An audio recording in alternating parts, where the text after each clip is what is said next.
sick, he's on disability now, and because he can't afford to buy all the medicine he needs from us or otherwise, because the prices we sell it at the Cannabis Buyers Club aren't really any cheaper than the street. And so he set up 40 plants in his garage, and the police showed up with to serve some papers on his roommate for his child. They figured out there was a grow op in there. They busted it. They've not only charged him with cultivation, but they've condemned his house, and he's now homeless. His roommate is homeless. His landlady is facing not only the $3,000 for the police, but cleaning up the place. They're charging her for 5 hours for 5 cops, and it was a 1 hour with 40 plants. They only took down the lights and didn't deal with anything else. And so the landlady's facing not only the $3,000 police charge, but also having to pay for the cleanup costs before she would be allowed to rent the place out again. And so I think the point that it wasn't here in the house is super disturbing as well. Oh yeah, it was in the garage. Sorry, I forgot to mention it wasn't even in the home.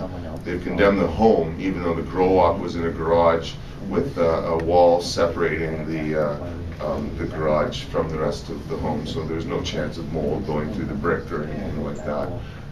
And so this situation has in some sense, forced Kevin to be an activist.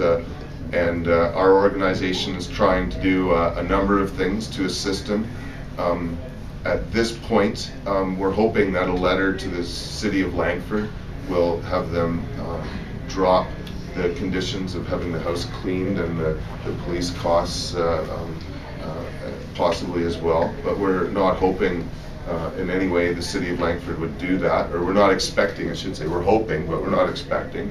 So next Tuesday night at 2 o'clock, or sorry, next Tuesday night, we're going to be at the Langford City Council meeting, trying to sign up people to talk to the council about what's happened and why it's so wrong, and for them to change their mind. Otherwise, we may be entering into litigation against the City of Langford in the provincial court.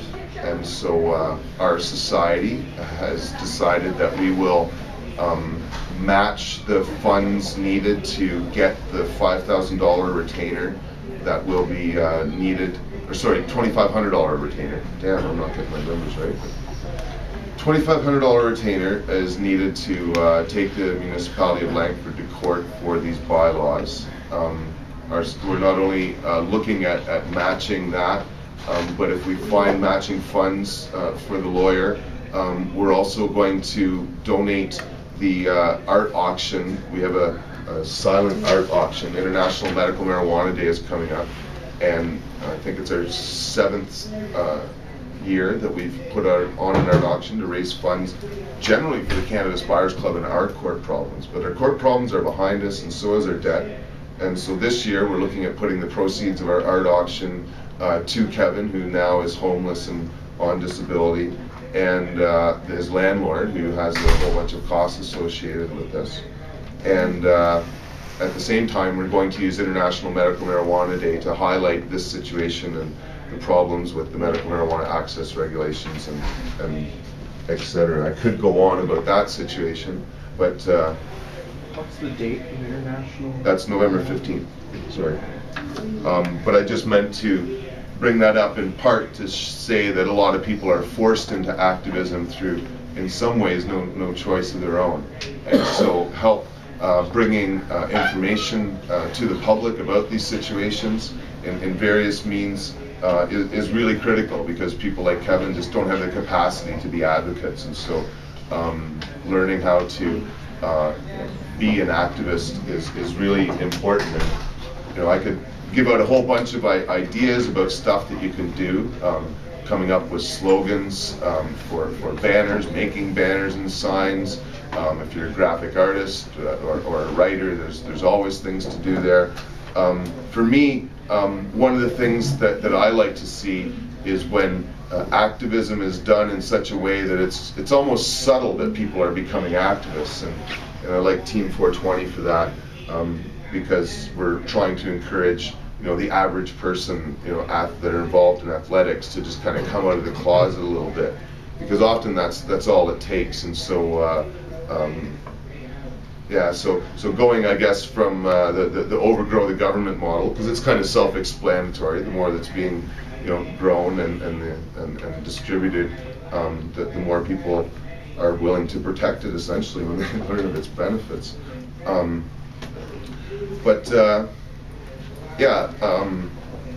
There's a new, I guess, form of activism that's also really quite exciting in a lot of ways, which is the internet.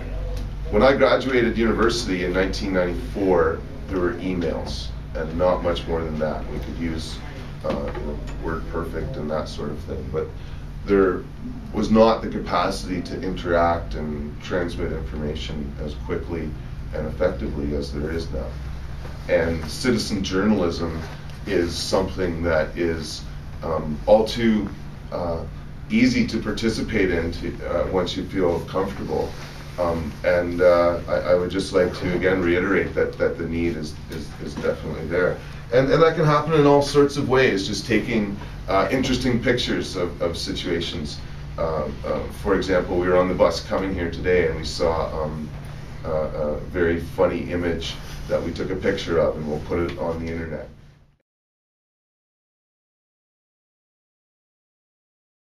There's different things that you can do and contribute to online, whether it's posting on forums and encouraging people in various ways that are active, but also to cut and paste stories from one website to another, and sharing information is really easy for people to kind of just sit at home and do, and is very appreciated for those like myself who've created web pages and forums for people to share information and share ideas and have fun with them. So yeah, I guess there's really there's, aside from thinking, I guess, as an activist and writing and stuff, as many people know, getting out in the public is what's really critical. And I would also like to commend the group in Keene, I think it's New Hampshire. I may have mentioned them at a 420 already, or I mean at a lecture. But just last month, a group of people in Keene, small city really, decided that they were going to meet every day at 420 at City Hall and smoke. I think it went from 2 people on a Sunday to 6 the next day to 12 to 30, and my understanding is the group is still every day out there smoking herb. Although there may be a clash happen on Halloween, as there's an annual event that apparently is occurring where the daily smoking is, and so this group has become so activated, I guess you could say, that they've gone so far as to even take everyone into the police station and smoke pot in front of the police, and still no one was arrested. Yeah, they've kind of gone all out. Yeah, the police are just like, yeah, we're not going to deal with this. The police are totally denying that anything illegal is happening. Yeah, there's nothing illegal. Yeah, they keep saying that they've never seen anything illegal. They just don't they just don't see it. In fact, the United States right now is in some ways ahead of Canada in its activism, and the state of California has got